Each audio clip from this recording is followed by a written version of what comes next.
Welcome into another episode of Locked On Phillies. It was another rough start for Aaron Nola, and I'll tell you on today's episode why I'm done with him for the 2025 season.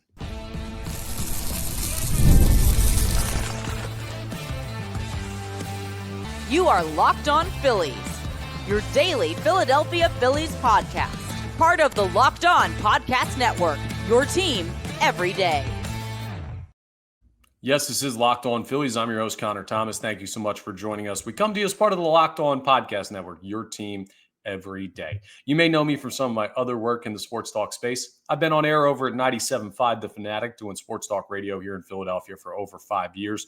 I've been a credentialed Philadelphia Phillies media member for the past 4 seasons, and this is now my 4th year as the host of Locked On Phillies. Please make sure that you're rating and reviewing if you're listening to us in podcast form. You can find Locked On Phillies wherever you get your podcasts, and you can also watch the show on YouTube. You can check us out there. The video element is a nice thing to add, and if you're doing that, make sure you like and subscribe on the Locked On Phillies YouTube channel. That'll get you notifications when new episodes are posted when you hit that subscribe button. It's free and easy to do. It really helps you out. It really helps us out here on Locked On Phillies. You can see me in my Kelly Green Saquon Barkley jersey today because, yes, go Birds, the start of the NFL season, but we're still in baseball season, so we got a lot of good Philly stuff to get into today. Maybe a little bit about football as well. But we also want you to watch on YouTube just for our great Phillies content and the visuals that you get with it. And today's episode is brought to you by 5 Hour Energy. Enter for a chance to win a dream golf trip for 2 to any golf tournament in the USA. Visit 5hewin.com for full rules and entry. No purchase necessary. Excludes the Masters tournament. Ends October 31st, 2025. So obviously last night, Phils, Brewers, game 2 did not go the way the game 1 went. Well, I mean, I guess it kind of did. The Phils got down early, tried to mount a later comeback, but just did not have enough juice to get back into that game. They did all right to make it somewhat interesting later in the game. Weston Wilson, a big-time nuke, even though he had an issue in the outfield earlier in the game. We're going to talk about all of this, but mainly the topic to start is going to be Aaron Nola. Then, in our next segment, well, the Phils have some company now. And my jersey that I'm wearing today from the football team in town might tell you where I'm going with that segment. But it's an important part of where things go for the Phillies when it comes to their relationship with this fan base. Yeah, a bit of a deeper cut thing, but I think it's very important to the psyche of a Phillies fan and maybe even to the team. And we'll round out with a look at game 3 of the series with the Brewers, which is at 4:10 today. A chance for the Phillies to still win this series, even though they did lose the season series with the loss last night. But let's start with Aaron Nola. And I know what you're saying. You're saying, Connor, do you have to? Do you have to talk about Aaron Nola today? Yes, I do have to talk about Aaron Nola today. And none of this is going to be good because I don't care that he once again, quote unquote, settled in and looked better. No, dude, that can't happen. You can't be putting a guy out on the mound that's going to have you down before you even pick up the bats. Or even if you're playing at home. If you don't score in the first inning, you're going to be trailing. You can't do that. That absolutely cannot happen. And he gave up 5 runs last night before he recorded an out. I've never seen a game be over quicker than what Aaron Nola put out there last night on the mound for the Philadelphia Phillies in Milwaukee. It was an absolute mess. Gave up a homer. That's a big issue. Gave up some blue pits. That's a big issue. Command was terrible. That's an issue. He just didn't have anything. He didn't have the strikeout stuff. He was giving up hard contact. He was giving up other contact. He was walking guys. It's just, you can't do anything with that. Nothing at all with what Aaron Nola has been giving you. And I brought it up yesterday. It's wild because he has not looked great since coming back off the injured list. He's made now 4 starts. But in those other 3 since the injured list, the Phillies have won all of those games. So can you survive it? That was kind of a question that we toyed with on yesterday's episode. The answer is now abundantly clear. You cannot. And if there was something to hold on to with Aaron Nola, I would. Trust me. I love Aaron Nola. And I'm not ready to have the conversation of, oh, this contract is terrible and these next 6 years or whatever it is left on, they're going to be terrible. Like, that was a bad deal by Dave. I'm not there yet, okay? One, because there have been injury issues this year, and he has missed a lot of time, and he's not used to that. So maybe future seasons, if he plays full seasons and is healthy, he'll figure some of this stuff out. Two, that's not the pressing issue right now. I do not care about the Philadelphia Phillies' long-term contracts as we sit here on September 4th, 2025. We can discuss that in the offseason or whenever the season comes to a close. But right now, the goal for the Phillies is how do you compete and win a World Series? And what contracts you're under, not controlling that right now. So what do you do with Aaron Nola in the immediacy? I can't see him pitch anymore for this baseball team in 2025. I just can't see it. I refuse to watch it. Now, they may force us to. Little Clockwork Orange, tape my eyes open, tie me to a chair, and force me to watch Aaron Nola not be able to get outs. But that's the only way. Like, I'm going to fight tooth and nail the rest of this year to say this guy should not start for the Philadelphia Phillies. Throw out a postseason game. I mean, that's not on the table anymore, is it? How could it be with the way that Aaron Nola has been throwing throughout this year, not just coming back from the injured list, but before he went on the injured list, he was really, really bad. His ERA is now over 8. And that's the mark that we were looking at for Jordan Romano, where we were saying, this dude can't pitch for this team anymore. And that's essentially what they did with Romano, putting on the injured list. We'll see if and when he comes back, what their plan is for him. I hope we don't have to see him again, but we may.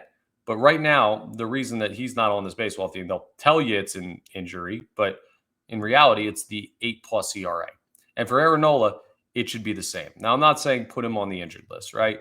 Because clearly he's healthy. He came back. He had plenty of time to rehab, but he just is not good enough to get the job done. And if you're sitting there saying, Connor, talk about the offense not coming through in big-time spots. Talk about the base running, where in the first inning, JT Realmuto is standing off in no man's land and gets just thrown behind to first base to where he gets out in one of the dumber base running moves you'll see from the Phillies all year. And that's saying something because this team makes bad base running decisions. The big story of last night's game was that Aaron Nola reached the mark of unusable to me. Like, I would not throw him again. Now, the good news for Philadelphia Phillies fans, potentially, is you do have Walker Buehler, who's going to be making a start coming up next week. You'll get a chance to see him. Now, I believe Aaron Nola's spot in the rotation comes back up before the scheduled Walker Buehler start. So you may see another game of Aaron Nola, but it will be kind of like when we saw the starts from Taijuan Walker last year where they had to, but you knew it was going to go bad and you just you don't run into it with any expectations. It hurts. It sucks. But I'll tell you what, I think that that's better mentally for Phillies fans to go into Aaron Nola starts, however many we see the rest of the year like that, than holding out any hope that you're going to get like, oh, he might throw 7 innings, 2 earned tonight. No, that's not happening in 2025 for Aaron Nola. I'm telling you right now, it's not going to happen. I feel very confident in saying that we have gotten bad Aaron Nola all year, and we're going to continue to get bad Aaron Nola this year. So what do you do with him then if you can't put him on the injured list? He's not really a bullpen guy. You just, Walker Buehler, I guess, gets his spot in the rotation potentially, and then you move on with that. Now, this gets tricky, though, because let's say Walker Buehler's not good. And I've already said, I'm not throwing Aaron Nola in a playoff game. No way, no how. Well, if Buehler's not good, and he hasn't been all year, which was part of the reason he was available and the Dodgers released him, well, what do? Is your 4-man playoff rotation Chris Sanchez, Ranger Suarez, Jesus Luzardo, and Taijuan Walker? Can you win like that? I don't think so. But I feel better about Walker than I do about Nola. I'm talking about Taijuan Walker. And I feel better about both Walkers than I do about Aaron Nola. But I can't rightfully say that for Buehler because he has not thrown yet for the Phillies, and there was a reason that he was available out there to be signed because he has not been good. And Boston's not a team that's like out of the race. Like, no, they're still in it. They just haven't gotten anything out of him this year. So we'll see. But we got to move on to the next guy at this point. I'm done trying to get blood from a stone. And that's what it feels like, trying to get a good pitching outing from Aaron Nola in the year 2025. So if you're still on the Nola belief wagon, more power to you. I hope they have barf bags on that wagon because it's been a bumpy ride this year and it is not getting any smoother And I'm at the point where I just say, okay, you can't throw him. You stash him somewhere on the roster, or maybe you put him on the injured list again. I don't even know what you do with him from a roster standpoint. But I'll tell you what you don't do with him. You don't allow this guy to continue to pitch for this team. I'm sorry. And again, I'm not trying to take it too far and say, cut him, trade him, any of this stuff. Like, we can reevaluate down the line. He's on a long-term deal with this team. So we have to reevaluate somewhere down the line. But for where we're at right now, I just, excuse me, still fighting over a cold a little bit. I just cannot continue to watch this guy go out there. And it's not like he's here. It's one thing if fifth or sixth inning, he runs out of juice. Second or third time through the lineup, he can't figure it out. It is right off the jump with this guy this year. And you can't do that to your team. Like, the Phillies didn't play awful baseball last night outside of Aaron Nola. Frankly, if somebody else had started, you might have had a shot to win that game. But man, they just got their teeth kicked in right off the rip, and it was nothing anyone could have done defensively, pitch calling wise, any of that, besides Aaron Nola just getting his job done. And he has not gotten the job done. And I am over it. I'm done with it. You can't throw him again in 2025. And if you do, it better just be because you're working Walker Buehler up to make his first start. And then once that happens, if it's anything serviceable, he's the guy that takes that spot in the rotation. And sorry, Aaron, like, again, I like Aaron Nola a lot. This organization owes him a lot for everything that he's done in his long time with the Phillies. But at some point, you got to cut bait on a lost year. And this for Aaron Nola in 2025 has been a lost year. Now, will this be a lost fall for the Philadelphia Phillies? Will people miss some stuff? And will they have a good reason to miss some stuff? Well, that's a question that happens a lot of years. But when both teams are good, that we're going to talk about coming up, it becomes tricky, the balance. And that may be something that players need to consider, the organization needs to consider, and fans certainly will consider as we get deeper into the month of September. I'll tell you exactly what I'm talking about coming up next as we continue today's episode of Locked On Phillies. But first, let's talk about 5-Hour Energy. It's time to fuel up and turn it up with 5-Hour Energy Transfusion. This grape, ginger, and lime-flavored shot brings the iconic taste of a golf course favorite to a non-alcoholic boost. It's perfect for sinking birdies or making great memories with friends. It's a hole-in-one for your energy game. So whether you're out on the course or just need a little extra push to power through your day, 5-Hour Energy Transfusion delivers the clubhouse flavor you love without ever leaving the green. It's a great opportunity to still get into some late season golf, but you're busy.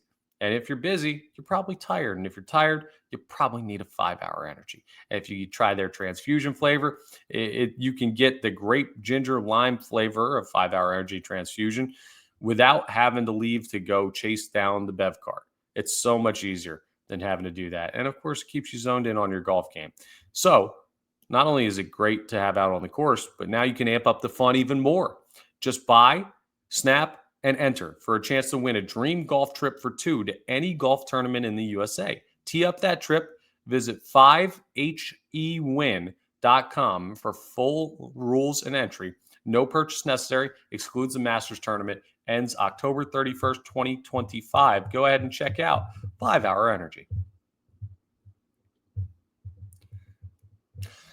Excuse me. Sorry about the coughs, folks. I'm still, again, like I said, trying to fight through that cold. When the weather starts to change a little bit and the days get a little bit colder in the morning when I'm up at 4 a.m. for morning sports talk radio, you do get that little tickle in your throat. But that's okay. I'm on the mend. I'm all good. Don't worry about your boy CT. I'll be good as long as I don't have to watch Aaron Nola throw again. But with that chill in the air, the tickle that might come into your throat as far as the season changing and maybe that seasonal cold or allergies or whatever you might get, comes something else, something much stronger, and to some, much more dangerous. Football season is here in Philadelphia. Tonight, the Eagles are taking on the Dallas Cowboys in the opener of the NFL season. Go ahead and check out Locked On Eagles. They do some great work over there. Yeah, we got a Locked On podcast for every team, everywhere. But there's only one Super Bowl champ. And if you know anything about the city of Philadelphia, you know that football will always be the first love of this city. whether the Eagles are good or the Eagles are bad. They trump basketball, they trump hockey, and yes, they trump even baseball. And I know you're here watching Locked On Phillies because you're a fan of the Philadelphia Phillies. You're a fan of this baseball team, and you love the sport of baseball. And I love that about you because I'm the same way.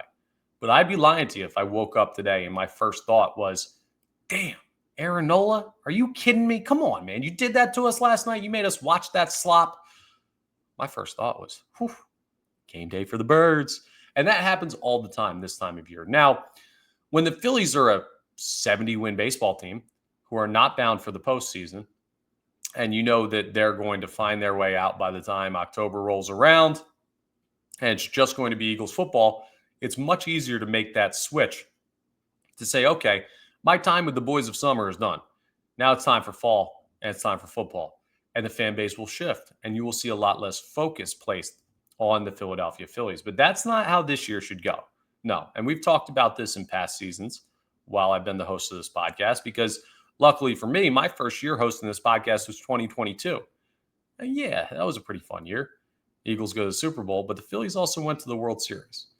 And because of that, you look at it and you say, okay, there is a balance to be struck. But because you are second fiddle now in a show that you have been the solo act for all summer, it does change the dynamic. So does that mean the Phillies should press more? Not necessarily. I don't think that you should feel, the pressures of the people are going to go watch the Eagles if we don't play well. But maybe they do. Maybe they should. If you've gone to a Phillies game this summer, you've heard Eagles chants. If you've watched a Phillies game this summer, you've heard Eagles chants come through your TV. I went to New York to watch the Phillies play the Yankees. I heard them there. I went to D.C. to watch the Phillies play the Nationals. I heard them there. They're everywhere. And that's the thing that you have to think about as a fan is like, okay, if the Phillies start to flounder a little bit, how easy is it for you to turn off the baseball and move on to the football? And I know for a fact, dealing with organizations in the city, right? I talk to PR teams all the time. I talk to people high up in the organizations all the time, sometimes about just general stuff when it comes to, hey, here's what we're going through. Here's what we're focusing on. And the fan base is a big part of their focus because they want you guys invested in the teams. They want you excited to go to the ballpark or the arena or the field, the stadium, I should say. And they're all trying to fight for their piece of the pie. And the Eagles have the biggest piece of the pie. So when the big dog is back at the bowl, well, how will it affect the Phillies? I would not be surprised with the Eagles coming off a Super Bowl winning year and the Phillies coming off a season where they were knocked out by the Mets, if it's really quick that you see the transition from, hey, we're excited to watch our Phillies day in and day out, to, yeah, you know what, I'll tune in when I get the chance. But I'm worried about what happened in the most recent Eagles game and hearing people like get into what's going to go on next, the next time they take the field. So that's something that adds a little pressure to fall baseball here in Philadelphia. Now, we've got room for both in our hearts. Think about 2008 and 2009, 2 World Series appearing years, 1 World Series winning year for your Philadelphia Fighting Phillies. Like in 2008, you were seeing all Philly stuff around this town, right? It wasn't, Eagles jerseys, the Phillies games. No, man, that team was ready to roll, and they won it all for a good reason because they were a great baseball team. So if the Phillies earn focus, they will get focus. And being that they still have the second best record in the National League, to this point, they deserve it. But this is my warning to the Phillies, to Phillies fans, to the Phillies organization, that if there is a slip up in September, you will start to notice people losing interest. And I don't want that to happen with this baseball team. And I don't think you should. I would plead you to stay with this Philadelphia Phillies team, not because I can guarantee you they can win a World Series, but because I can guarantee you they'll have a chance. They'll be in the postseason. They'll have a run at this thing. How good will it be? Well, it feels like every little bit of news we get makes you feel less and less confident that they actually can get the job done. And that's annoying and that's tough. And that's the reality of baseball, though. I think that happens with every team where you say, okay, every loss feels heavier in the month of September. And every issue that pops up, like Aaron Nola's inability to get out of the first inning without giving up multiple runs, scares you and knocks down your championship ceiling, right? So they're going to be viewed with a rougher lens. If you notice people being a little bit tougher on the Phillies, maybe than they've even been this year, or a little more dismissive of the Phillies, I think it's important to know that a big part of the ecosystem of how these teams interact, who's the apex predator? And in the battle for attention, the Philadelphia Eagles are the apex predator here in the city of brotherly love. So if you see that and you wonder, wow, is everyone giving up on this team? It may not be giving up on the Phillies. It's more flipping allegiance or flipping faith to the Philadelphia Eagles. And that could lead to, I don't know, some people getting more angry at the team. It may lead to more criticism of the Philadelphia Phillies, and it can be a tough time of year. So this is more my PSA that I like to do pretty much every year around football season when both the Phillies and the Eagles are good. Don't forget about the Phillies. They're still a darn good baseball team, and they're going to have a solid run at this thing. But also understand that if people start bailing, that's a big part of the reason why it's coming. Maybe not necessarily the downsides of the Phillies, but the upsides of the Eagles. And trust me, keep listening to Locked On Phillies. I'll tell you when it's the Phillies' own doing. Like last night, Aaron Nola got ripped apart on social media. Rightfully so. I was one of them ripping him, saying that I can't watch him pitch again. Basically, all the stuff I said to you in the first segment. That had nothing to do with the fact that the Eagles were playing today. So some criticisms warranted. Some they will get the rest of the way will not be. And it will come from a place of just like, yeah, I mean, I'm over it because I've got this new shiny toy or team in town that I can pour my focus and adoration and criticism into. So, hey, you got company, Phillies. There's another team in town now. And it's time for you to keep up what you've been doing as far as winning enough games to be heavily relevant in the Major League Baseball scene to keep your piece of the pie. Then once we hit October, you remember back in 2022 when there was a game where the Phillies played the Astros in the World Series and the Eagles played the Texans that night? It was Houston for Philadelphia. But the focus was all on the Phillies. Because if you're playing in the playoffs versus a regular season game, eyes will be on you. You can earn that, but you got to go out and do it. More pressure added? Hey, no problem for a team that's had pressure on them basically since this season started. Coming up next, pressure's on today. Can you take down the Milwaukee Brewers and take this series? They've already lost the season series, the Phillies have, but can you take this series in Milwaukee? I think a lot of people would feel a lot better about your chances to play this team in October if you go out and do that today. But you're going to need much better starting pitching. And you're going to need some better offensive approach too, because the guy you're facing on the mound for Milwaukee, he's no slouch. We'll talk about the pitching matchup and some players to keep an eye on as we wrap up today's episode of Locked On Phillies. Let's talk about Gametime next, though, because there's nothing like catching a baseball game live. The energy of the crowd, the chance to see your team in person, but actually getting tickets, that's the tough part.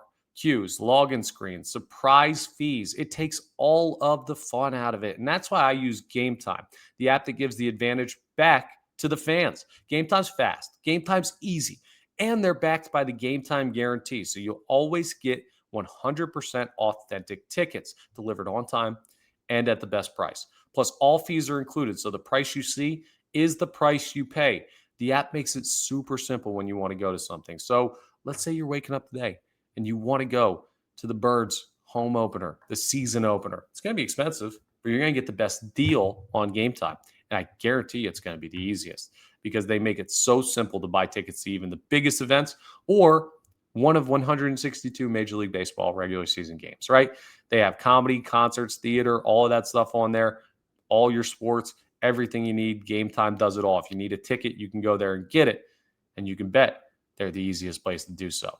Plus, download the Gametime app, create an account, and use code LOCKEDONMLB, and you'll get $20 off your first purchase. Terms apply. Again, that's promo code LOCKEDONMLB for $20 off. Swipe, tap, ticket, go. It's that easy, folks. Download Gametime today. All right, let's round out with a preview of Phillies Brewers Game 3. Now, the good news for what I was just talking about with the split focus on the Phillies and the Eagles play at 8:20 tonight. Phils are at 4:10. So you get your day or afternoon, rather, baseball in, and it'll lead you right up into the big primetime matchup tonight between the Birds and the Boys. So, will the Phillies give us a good lead in? You hope. Ranger Suarez on the mound, right? That's a pretty darn good thing to see. He's a guy that if you're going into a big game, you could do worse in the Phillies rotation right now. Got a 3.02 ERA and 124 strikeouts and 131 innings pitched. When we had previously looked at some of those numbers, the ERA was higher and the strikeout numbers compared to innings lower. But he's been on a bit of a strikeout kick lately when you look at his recent starts, and he's really settled in nicely into his new role as probably the second or maybe third, depending on how you evaluate Jesus Luzardo, arm in this Phillies rotation. I trust Ranger in a big spot, and I trust him against this Brewers team because really the Brewers are a team that if you're trying to get them out via the punch out, you're going to have trouble. But if you're a smart, crafty pitcher like we know Ranger is, let him hit the ball, but control how they hit it. Soft contact on the ground is what Ranger Suarez lives on. And I think is actually a solid way to get this Brewers team out. On the other hand, though, the Phillies offense is going to have to solve Freddy Peralta. And Peralta has been awesome this year. 2.58 ERA. In 153 and 2/3 innings pitched, he struck out 168. So what do we know? Well, in game one against the Brewers, you face the guy, Jake Mizorowski, who is a pure power strikeout pitcher. You won that game 10-8. In game two, you face the guy in Jose Quintana, who is not a strikeout pitcher, crafty, lefty, works kind of slower. You had trouble. You only scored 3 runs. So tonight against a strikeout pitcher in Freddy Peralta from the right side, maybe this plays back into what they did in game one, where you have to go kind of ambush and you don't want to get down 0-2 on a guy with some good punch-out pitches. And you say, all right, let's go try and jump Freddy Peralta early, get on him early. And we saw that in, not early at bats against Jake Mizorowski, but when they did get him, they did get him. Bryce Harper jumping on an 0-0 heater and taking him deep to center field in game one was kind of like the spark the offense needed to wake up a little bit. And they got that by being aggressive. So maybe that plays against Peralta. As a righty, you're also going to get the opportunity to get a bunch of lefties in the lineup. So I expect to see Kepler out there in the outfield tonight. I expect to see Brandon Marsh out there in the outfield tonight. We will see if Harrison Bader is once again in center field or what they do with that. But we'll be keeping an eye on that closely, how they set up the lineup. Stott should be back in. Sosa got the start last night. You should have all the normal guys. Will JT get a rest day? He's had kind of a rough series. Maybe you'll see that. And maybe it will be, get ready for this one, people will lose their minds if this is what happens. But he bats left-handed. Will Garrett Stubbs get a start behind the dish tonight? Oh, I know. People just got angry just hearing me say that name. But he's a lefty. Don't be surprised if Rob Thompson does it. Either way, whoever's out there is going to have to be in a spot where they can break down a guy like Freddy Peralta, who is a tough righty, but he is easier to hit if you're a left-handed pitcher. Now, I haven't really done this throughout this series because there's no one really to highlight because they balance it all so darn well, right? But who are the guys in the Brewers lineup that have been killing the Phillies this series? It's really been kind of everybody, I guess. I mean, they obviously have their stars. Christian Yelich is leading the team in home runs and RBIs. Sal Frelick is batting .298. That's pretty darn good. And you see what Bryce Terang is doing at the top of the lineup for them. He's a dangerous hitter every single time, no matter who he's facing. So they have guys, but that's what I've been saying about the Brewers. They're just a team, man. They're not a standout superstar cast. They're not the Dodgers. They're just going to roll out there and put together good at-bats and take what they give you. And if they smell blood in the water, they can kill. You saw them do that to Aaron Nola in the first inning of yesterday's game. So if Rangers going to attack these hitters the right way, again, you got to go after them for weak contact, not so much the strikeout. I'd be floored if Ranger Suarez has more than 6 strikeouts tonight, but I would not be floored if he gets through 5 or 6 innings with 2 or less earned. I think we'll get a good start from Ranger and settling down the Phillies to the point where they're not down quickly early like they were with Taijuan Walker and Aaron Nola on the mound may lead to them dictating the game a little bit more rather than having to play the style of game that the Milwaukee Brewers choose depending on how they're feeling any given day. So big spot. You win this series, we come out of it and we say, hey, you just took 2 or 3 from that team at their place. You play in the postseason, you've shown that you can beat them. If you don't, well, then you've lost 2 series against that team. one home, one away. And yeah, you needed a comeback in game one to win one here. It just makes you feel a little bit more uncertain about your ability to beat them come October. And the Brewers could be a tough out. I still think they have a little bit of an early out in the postseason just because these teams you see hot in August and at the start of September normally hit a cold stretch. That's just kind of the ebbs and flows of baseball, the vibe that I get from seeing a team like this. But man, it would go a long way to proving that you can knock them out if you knock them off tonight. So we'll be watching that closely, and we'll be reacting to everything from the final game of the series with the Brewers on tomorrow's episode. But that's all for today's episode of Locked On Phillies. Thank you so much for joining us. Once again, we're part of the Locked On Podcast Network, your team every day. Please make sure you're rating, reviewing, subscribing to the YouTube, all that great stuff that really helps us out here on Locked On Phillies. And I will talk to you tomorrow on our next episode.